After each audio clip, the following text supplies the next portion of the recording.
Mga ka-elektrika, so welcome to our vlog. So ngayon, I gonna share to you how to write a program in a Clickoyo PLC. So ang Clickoyo PLC is uses X as our input and Y as our output. So it is mostly used dito sa Northern Ireland. So sa planta namin, ito yung mostly din ginagamit. So tara, samahan niyo ako. So open natin. So ito yung tawag natin software na ginagamit namin dito sa Northern Ireland. So it's a click programming software. So dito na side, this is all your inputs and auxiliary inputs. So dito naman sa kabila, this is all your output. So ngayon yung project na gagawin natin is the basic start stop control. So how to write it in the program. So first, yung input, which is our start, it's normally open. So click natin to, drag natin dito sa input side.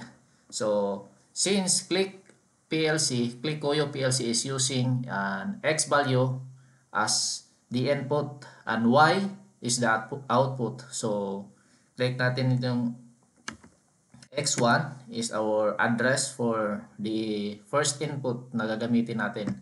So yan, X1 is our first input. Then punta tayo dito sa program. Then punta tayo sa address speaker. So dito sa address speaker, so lagyan natin ng name yung input na ginagamit natin. So first is start.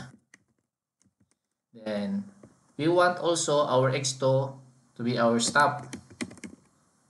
Then X3 is our thermal OL or thermal overload. Then dito sa Y, ito yung sinasabi ko kanina, Clickoyo PLC is using Y as an output. So ito yung pump motor natin. Pump motor.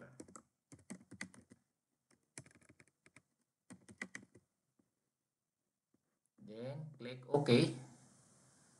So every time na mag-drag tayo ng mga input and output, so based on the address na nilagay natin, it will automatically show up dito sa taas ng address natin.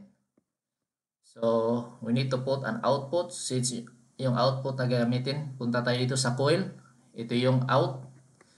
So click mo lang, drag and drop. So Y1. So pump motor. Then also the holding contact. So lagyan natin ng holding contact for Y1.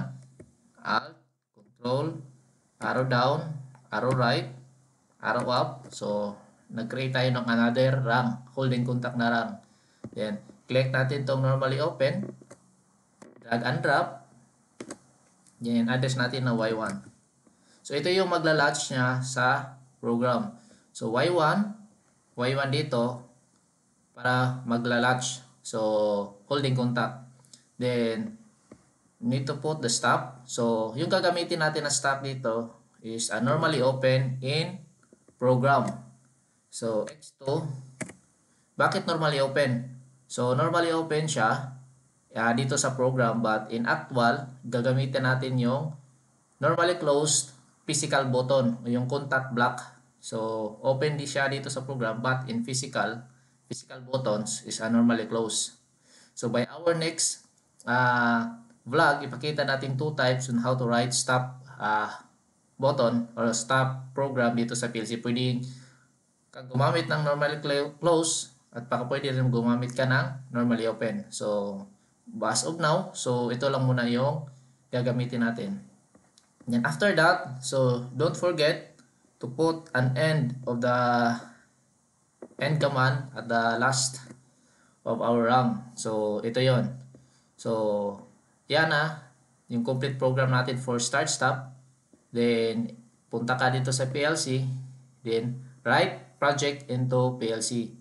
So since wala pa tayong kinabit na physical na hardware na PLC, so we cannot write it down. So by our next vlog, so ipakita natin yung how to transfer project from the software to our hardware.